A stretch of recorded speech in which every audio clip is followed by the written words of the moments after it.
Hi hello நண்பர்கள் அனைவருக்கும் வணக்கம். அமீர் கான் நடிப்பில் 20 ஜூன் 2025 அன்று வெளியான திரைப்படம் சித்தாரே ஜமீன் பார்.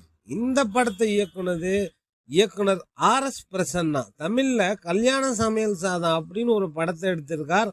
அந்த படத்தை ஹிந்தியில் இவரே இயக்கி ரீமேக் செய்தார் RS பிரசன்னா. இப்போ அமீர் கானோடு இணைந்து சித்தாரே ஜமீன் பார்ங்கிற படத்தை எடுத்திருக்கார். வாங்க இந்த படத்தோட விமர்சனத்தை பார்ப்போம்.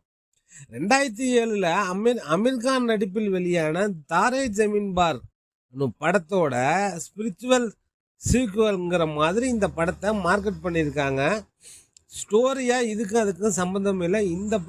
அந்த படத்தை பார்க்கலனாலும் நீங்கள் இந்த படத்தை பார்க்கலாம். 2018 ஸ்பானிஷ் மொழியில் வெளியான சாம்பியன்கிற படத்தோட அஃபிஷியல் ரீமேக் தான் இந்த படம்.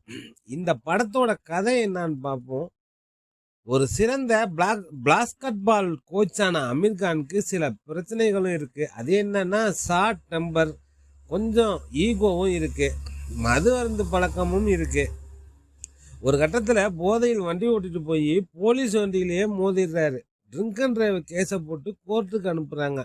அங்க கோர்ட்ல நீதிபதியா இருக்கிறது ஒரு லேடி. அந்த அம்மா, நீ ஜெயிலுக்கு போறியா, இன்டலெக்சுவல் டிசார்டர்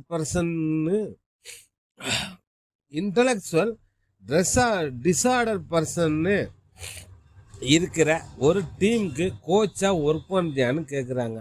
3 மாதம் கோச்சா இருந்து நேஷனல் லெவல் டோர்னமெண்ட்ல விளையாட போறாங்க.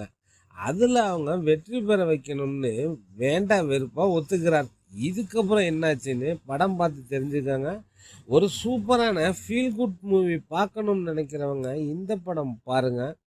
ஹீரோயினா ஜெனிலியா பண்ணியிருக்காங்க. ஒரு ஆண் எப்படி பெண் துணை இல்லாமல் கடைசி வரை வாழ முடியாதோ, அதே மாதிரி பெண்ணும் ஆண் துணை இல்லாமல் கடைசி வரை வாழ முடியாதுங்கிறதையும் இந்த படத்தில் பேசியிருப்பாங்க. கமர்ஷியல் படம் நடித்து 300-400 கோடி சம்பாதிக்கிற இந்த காலத்தில் ஸ்டூடெண்ட்டுக்காக ஒரு அருமையான ஃபீல் குட் மூவியாக வந்திருக்கு சித்தாரே ஜமீன் பார்.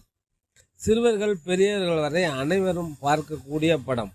ஓகே ஃப்ரெண்ட்ஸ், மீண்டும் வேறொரு கதையில் சந்திப்போம். நம்ம டெல்டா 7 நண்பர்கள் அனைவருக்கும் நன்றிகள் பல.